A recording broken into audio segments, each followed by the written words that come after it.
Pepsi की दुकान थी। हर कोई पेप्सी पीने राजू की दुकान में ही आया करता था। इसमें राजू की दुकान को बहुत फायदा होता था। उसकी दुकान बहुत चलती थी। इस बात से वहाँ का व्यापारी बहुत जलता था, क्योंकि उसकी दुकान से ज्यादा राजू की दुकान चलती थी। एक दिन, आओ आओ, ठंडी ठंडी पेप्सी पियो। जो एक बार पिएगा बार बार आएगा। अरे अंकल, बड़े बड़े शहरों में भी आपकी दुकान जैसी पेप्सी नहीं मिलती। आपकी पेप्सी का तो जवाब ही नहीं। आपको पता है, मेरे सारे दोस्तों को आपके यहाँ की ही पेप्सी पसंद है। अरे बेटा, ये तो सब आप लोगों का प्यार है, जिस कारण मेरी ये दुकान इतना चलती है। धीरे धीरे राजू की दुकान अब शहरों में भी मशहूर होने लगी।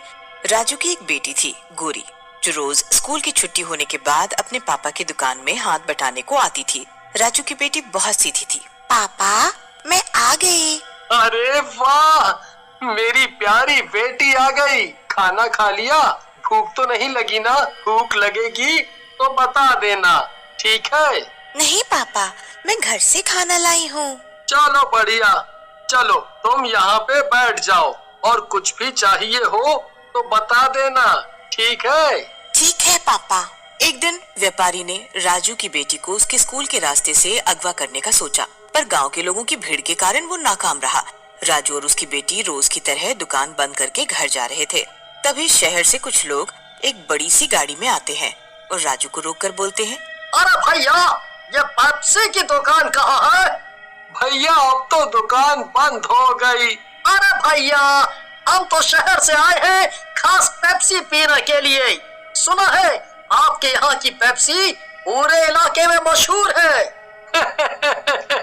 आओ भैया आओ, आपको खाली हाथ भेजना सही नहीं होगा। वैसे तो मैं अपनी दुकान बंद कर चुका था, लेकिन आपके लिए खोल देता हूँ फिर से। दुकान खोल के राजू उन्हें पेप्सी देता है। अरे वाह भाई, क्या पेप्सी है! जितना सुना है उससे भी कई गुना ज्यादा स्वादिष्ट है। यह तो शहर जाके सबको आपकी दुकान के बारे में बताऊंगा। बहुत बहुत धन्यवाद भाई साहब। ये सब व्यापारी दूर खड़ा होकर देख रहा था। वो अपने घर जाके ये सब अपनी पत्नी को बताता है। अरे तुम यहीं खड़े रहोगे या कुछ करोगे भी? देखो उस राजू को, उसने कितनी तरक्की कर ली है, और तुम हो कि बस नाम के बड़े व्यापारी बन के रह गए हो गाँव में। अरे ये राजू इतना छोटा काम करता है और मैं एक बड़ा व्यापारी हूँ, फिर भी मेरा काम और नाम इतना नहीं है। अरे तुम बस खाना खा लो और राजू पूरे गांव क्या शहर में कब्जा कर लेगा, पैसे कमा कर। अगली सुबह व्यापारी गांव से निकलकर शहर के लिए जाता है और देखता है कि राजू की दुकान पर बहुत भीड़ है। व्यापारी की नजर उसकी बेटी पर पड़ती है। वे इस मौके का फायदा उठाकर उसकी बेटी को अगवा कर लेता है। राजू अपनी दुकान पर अपनी बेटी का इंतजार ही कर रहा था। इतना समय बीत गया, अभी तक गौरी नहीं आई। हर दिन तो इतने समय तक आ जाती है। हे भगवान, बस उसे कुछ हुआ ना हो। तभी कुछ लोगों ने बताया कि राजू की बेटी को व्यापारी के साथ गाड़ी में जाते हुए देखा था। राजू ये सोचकर बहुत चिंतित हुआ। रात को दुकान बंद करने के बाद राजू अपनी बेटी को ढूंढने के लिए निकला, पर उसे अपनी बेटी पूरे गांव में नहीं मिली। तब राजू बहुत चिंतित हुआ। बेचारा थक हार के अपने घर वापस चला आया।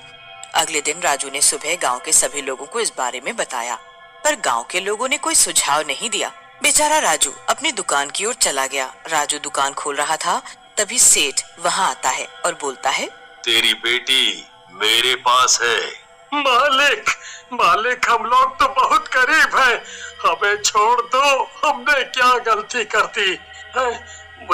मुझे माफ कर दो और मेरी बेटी को छोड़ दो मालिक, मेरी बेटी को छोड़ दो। तो चुपचाप अपनी पेप्सी का राज बता दे, वरना तेरी बेटी को इसकी कीमत चुकानी पड़ेगी, समझ गया? ठीक है, ठीक है, आप जो बोलोगे मैं वो ही करूँगा। आप मुझे मेरी बेटी दे दे, मेरी बेटी दे दो। तो अपनी ये पेप्सी का राज मुझे बता दे। राजू बेचारा बेबस होकर उसे अपनी बेटी को बचाने के लिए सब बता देता है। व्यापारी वहाँ से चला जाता है। राजू अपनी बेटी को वहाँ से ले आता है। व्यापारी भी अपनी दुकान राजू की दुकान के सामने ही खोल लेता है, पर व्यापारी की दुकान पर कोई भी पेप्सी लेने नहीं आता। सब राजू की दुकान से ही पेप्सी लेते। व्यापारी ये सब अपनी पत्नी को घर जाके बताता है। अरे तुम ये सभी करना, और कुछ तो बाकी तुमसे होगा नहीं। तुम तो बड़े व्यापारी हो, एक छोटी सी दुकान भी नहीं संभाल सकते। अरे रहने दो, मैं ही कुछ करती हूँ। उसकी पत्नी उसे एक सुझाव देती है। अब देखते हैं वो हमसे ज्यादा अमीर कैसे बनते हैं। व्यापारी उसकी बात मानकर वही करने के लिए निकल जाता है। व्यापारी राजू से चिढ़ने लगा। अगले दिन व्यापारी राजू और राजू की बेटी को मार देता है और उनकी दुकान पर कब्जा कर लेता है। अब राजू और राजू की बेटी भूत बन गए और ये सब देख रहे होते हैं और देखते हैं कि उनके साथ कितना गलत हुआ। गांव के सभी लोग व्यापारी के दुकान से पेप्सी पीते। राजू की दुकान पर बहुत भीड़ लगा करती थी, पर अब राजू की दुकान पर कोई नहीं आता। राजू और राजू की बेटी इस बात का बदला लेने के लिए व्यापारी की दुकान पर आने लगे। सभी लोगों की पेप्सी में कुछ वो मिला देते ताकि कोई भी उससे पेप्सी ना ले ले। गांव के लोगों के पेट में दर्द होने लगा व्यापारी की पेप्सी पीने से। राजू की पेप्सी ही अच्छी थी, न जाने राजू कहाँ गया।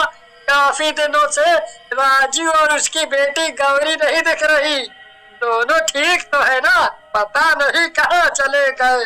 तभी राजू का भूत अपनी दुकान पर आता है और राजू ने अपना मुंह ढक कर रखा होता है ताकि उसे कोई न पहचान सके।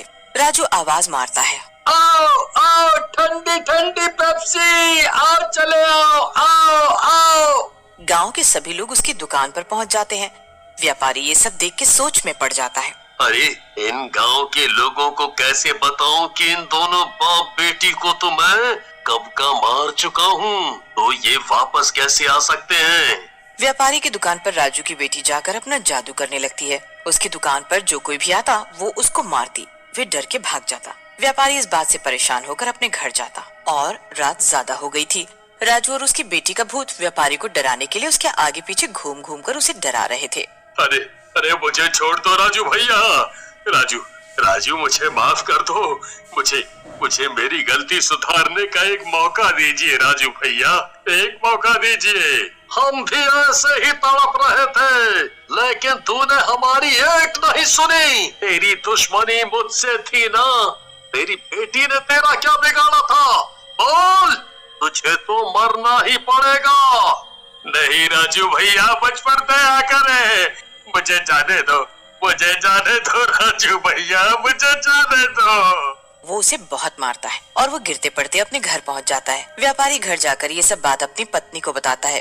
अरे ये सब तो मैंने तुम्हारे कहने पर ही किया था, फिर अब मैं अकेले ही क्यों पिटूं? उसकी पत्नी सोने के लिए चली जाती है। राजू और उसकी बेटी ये सब सुन के व्यापारी को मारने के लिए आते हैं और उसे और मारते हैं। व्यापारी भूत भूत बोलकर चिल्ला रहा होता है, पर उसकी पत्नी नहीं सुनती। राजू की बेटी कहती है, सुनो पापा, ये इसकी पत्नी है, इसको भी मारते हैं। ये बोलकर उसकी बेटी उसकी पत्नी के कमरे में जाके उसे भी डराती है। उसकी पत्नी के कमरे में पेप्सी रखी होती है। राजू की बेटी पेप्सी उठाकर उसे सर पर मारती है। उसकी पत्नी बेड से नीचे गिर के जब होश में आती है तो देखती है पेप्सी वाला भूत उसकी बेटी उसके सामने खड़ी है। अरे बचाओ बचाओ, अरे कोई बचाओ बोलकर चिल्लाने लगती है। अगले दिन व्यापारी अपनी दुकान पर जाता है। आज भी राजू की दुकान पर भीड़ लगी थी। ये सब चलते चलते शाम हो गई। व्यापारी बहुत तंग आ गया और तंग आकर गांव के सभी लोगों को बताने लग गया कि ये राजू नहीं, ये पेप्सी वाला भूत है। व्यापारी राजू की बेटी का भूत देखकर डर जाता है। राजू की बेटी उसकी दुकान में खड़ी होकर उसे डरा रही होती है। अरे राजू, पेप्सी दे, बहुत दिन हो गए तेरे हाथ की पेप्सी पिए हुए। हाँ हाँ, ये लीजिए। वे राजू की तरफ देखता है। राजू अब शाम हो जाने की वजह से अपने असली रूप में आ जाता है। उधर राजू की बेटी